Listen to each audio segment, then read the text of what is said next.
ऋषि के श्राप से मेरा दिव्य ज्ञान और विज्ञान दोनों लुप्त हो गए हैं।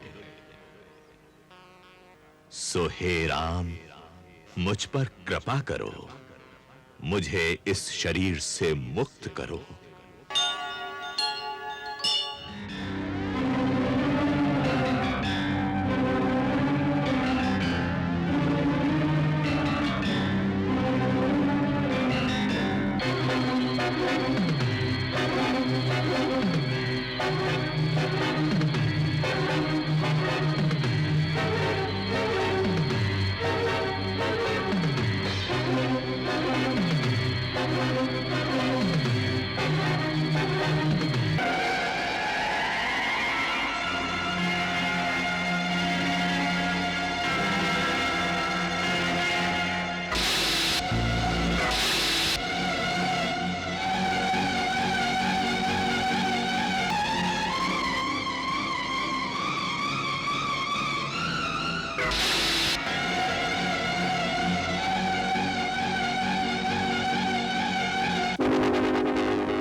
कबंध राक्षस पर प्रहार करने वाले वीरों, तुम दोनों कौन हो? सच सच बताओ, क्योंकि संसार में केवल 2 ही वीर ऐसे हैं जो मेरी बाहें काट सकते हैं। ऐसे कौन से वीर हैं वो? श्री राम,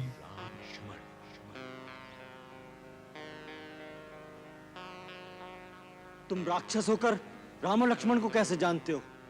मैं वास्तव में राक्षस नहीं हूं। मैं दनु नाम का गंधर्व हूं। पूर्व काल में मैं बड़ा बली और पराक्रमी था, इतना सुंदर कि इंद्र, सूर्य और चंद्र की भांति मेरा शरीर मनोहर और तेजस्वी था। फिर भी मैं कौतुक के लिए भयानक राक्षसी रूप धारण करके ऋषि मुनियों को डराया करता था।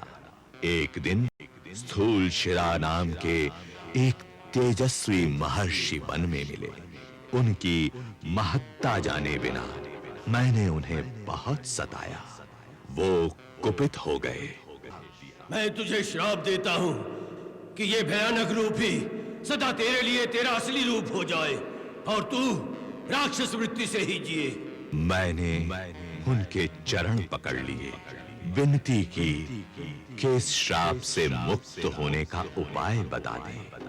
तब उन्होंने कहा, हमारा श्राप विफल नहीं जा सकता, किंतु हम तुम पर दया करके बताते हैं, जब श्री रामचंद्र लक्ष्मण सहित यहाँ आएंगे और वो तुम्हारी दोनों विशाल भुजाएं काटकर यदि अपने हाथों से शरीर का दाह संस्कार करेंगे तो फिर से तुम्हारा सुंदर स्वरूप और दिव्य ज्ञान प्राप्त हो जाएंगे। एक बार मेरा इंद्र से युद्ध हुआ। दीर्घ जीवन का वरदान प्राप्त होने के कारण वो मुझे मार तो नहीं सका, परंतु इंद्र के वज्र प्रहार से मेरा सिर और दोनों टांगें मेरे कबंध में ही घुस गईं। यदि तुम वही राम हो, मुझे तुम्हारी पत्नी के बारे में एक महत्वपूर्ण सूचना भी तुम्हें देनी है। मैं ही राम हूं भाई। मेरी पत्नी के संबंध में महत्वपूर्ण सूचना क्या है? अभी नहीं दे सकता। ऋषि के श्राप से मेरा दिव्य ज्ञान और विज्ञान दोनों लुप्त हो गए हैं। सो हे राम, मुझ पर कृपा करो, मुझे इस शरीर से मुक्त करो। अच्छी बात है।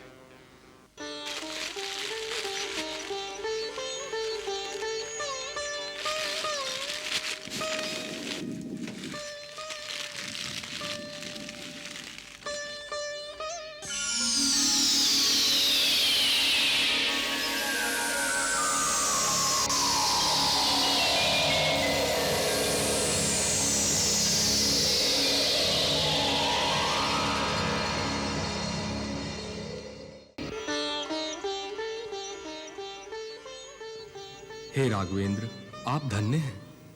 आपकी करुणामयी दृष्टि के कारण मैंने पूर्व के समान अपना सुंदर शरीर पुनः प्राप्त किया है। अब मैं अपने दिव्य ज्ञान से जो देख सकता हूं वो सुनाता हूं। रावण देवताओं के कोषाध्यक्ष महागंधर्व कुबेर का छोटा भाई है। पुलत्स्य ब्रह्म का पौत्र और ऋषि विशर्वा का पुत्र है। ब्रह्मा से वर पाकर वह दिग्विजयी हो गया है। वो दानवों अर्थात पूर्व देवताओं का राजा है। वही आपकी भार्या को लेकर दक्षिण दिशा में गया है। जहां वो गया है वहां तक मेरी दृष्टि नहीं जा सकती, परंतु मैं जो देख रहा हूं वह बताता हूं। दक्षिण की ओर जाने पर आपको एक परमवीर वानरों के राजा सुग्रीव मिलेंगे। उनसे आपकी मित्रता होगी। वो सीता जी की खोज करने में आपकी सहायता करेंगे। सुग्रीव इस समय ऋषिमुख पर्वत पर रहते हैं। आप शीघ्र ही उनके पास जाइए और उनसे मित्रता कीजिए। मैं देख रहा हूं कि अंत में आप रावण पर विजय पाएंगे। परंतु ऋषमुख पर्वत तक जाने का कौन सा मार्ग है? आप पश्चिम दिशा को होते हुए दक्षिण प्रदेश के कई पर्वत और नदियों को पार करके पंपा सरोवर नाम के एक सुंदर सरोवर पर पहुंचेंगे। वहां महामुनि मतंग का आश्रम है। मतंग मुनि नहीं रहे, परंतु उनकी एक परम शिष्या महातपस्विनी शबरी अब भी वहां रहती है। वो अपने गुरु की आज्ञा अनुसार आपके आगमन की प्रतीक्षा कर रही है। वो आपको भगवान मानकर नित्य प्रति आपकी पूजा करती है। जब आप उससे मिलेंगे तो वो आपको महाबली सुग्रीव तक पहुंचाने का आगे का मार्ग बताएंगी। हे राम, आप शोक न करें, आप अवश्य विजयी होंगे। अब मुझे आज्ञा दीजिए।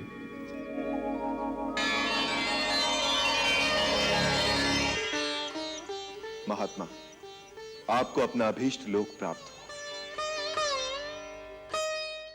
और सच्ची बात यह है प्रभु कि मैं अपने मंत्रियों की सम्मति से आपकी शरण में इसी आशा से आया हूं कि लंका की निर्दोष प्रजा की ओर से आपसे दया की भीख मांगूं, जिससे एक पापी के पाप के कारण सारी प्रजा को दंड न भुगतना पड़े। हे नाथ, मैं महाराज रावण का छोटा भाई विभीषण हूं।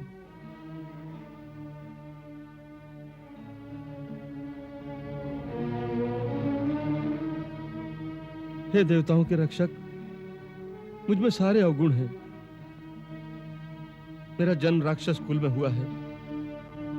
मेरा शरीर तामसी वृत्ति का है, जिसके कारण स्वभाव से ही मुझे पापों से लगाव रहा है।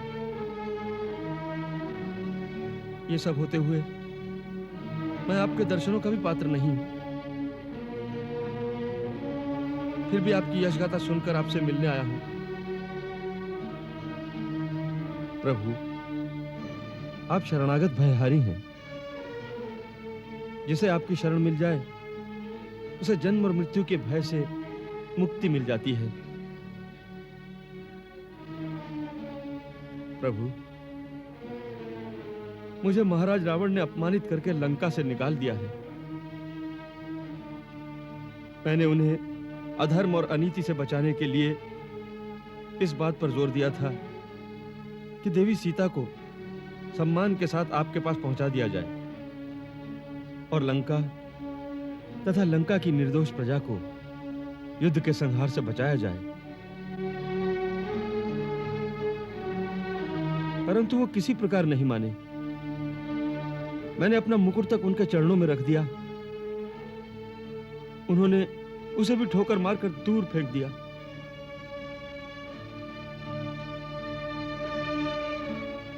अब मैं अपमानित और तिरस्कृत होकर अपना परिवार, धन, संपत्ति सब छोड़कर आपकी शरण में आया हूं।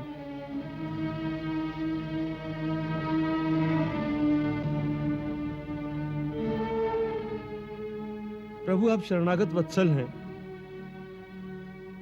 मेरे अवगुण चित्त न धरो प्रभु। मेरी रक्षा करो प्रभु, मेरी रक्षा करो।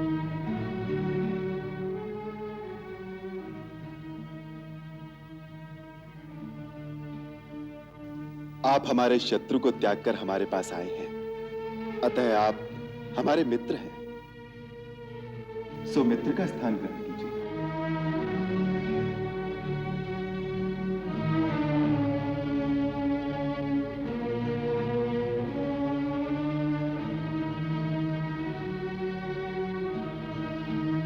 स्वामी, मैं तो एक सेवक बनने आया था।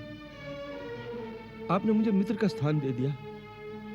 मैं इसका पात्र नहीं था। यह आपकी विनम्रता है और यही आपकी महानता भी है लंकेश। लंकेश?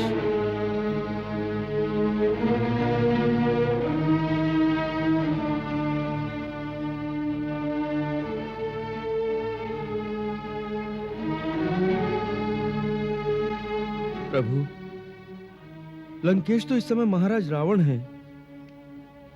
आपने एक शरणार्थी को यह संज्ञा कैसे दे दी? रावण तो केवल कुछ ही दिनों के लिए लंकेश रह गया है।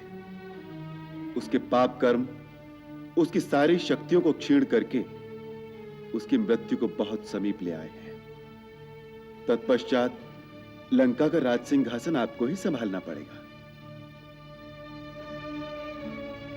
युद्ध के पश्चात लंका की प्रजा को एक धर्मपरायण राजा के द्वारा सुख और शांति देने का उत्तरदायित्व जितना हमारा होगा उतना ही आपका भी होगा। आपकी प्रजा का हित आपसे अधिक और किसके मन में होगा? हे प्रभु, आप सचमुच त्रिकालदर्शी हैं। यही बात आज मेरी पूजनीय माता ने मुझसे कही थी, जो मेरे पूज्य पिताश्री महर्षि विश्रवा हिमालय जाते हुए उन्हें कह गए थे कि महाराज रावण के पश्चात मुझे प्रजा की सेवा का कार्य संभालना पड़ेगा।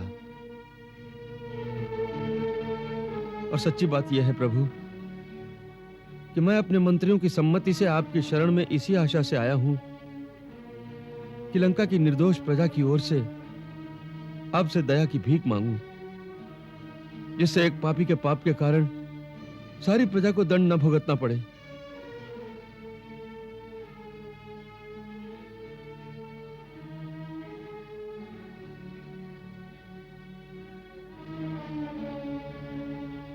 मित्र, हम तुम्हारी प्रजा वत्सलता की सराहना करते हैं। हम तुम्हें वचन देते हैं कि हमारी सेना का कोई भी सैनिक लंका के किसी निर्दोष नागरिक को क्षति नहीं पहुंचाएगा, बल्कि मेरी सेना तुम्हारी प्रजा की रक्षा करेगी। हम केवल उन्हीं का संहार करेंगे जो युद्ध की इच्छा से हमारे सन्मुख आएंगे।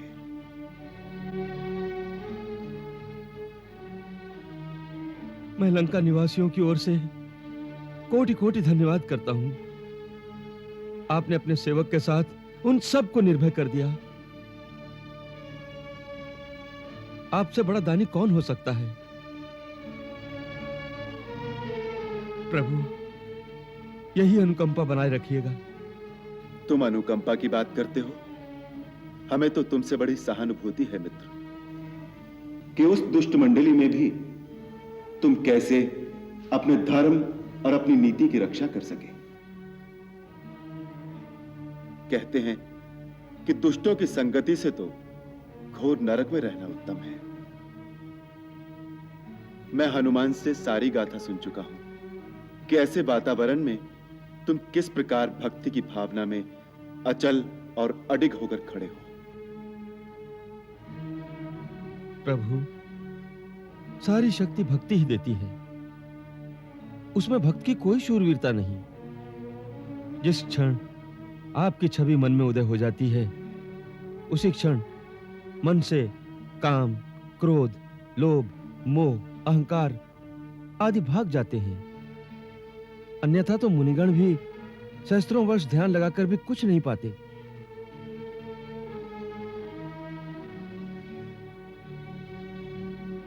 यही परम सत्य है, जो संसार का माया मोह, भाई बंधु, मित्र, परिवार, छल कपट सब कुछ छोड़कर केवल एक प्रभु की ही शरण में जाता है।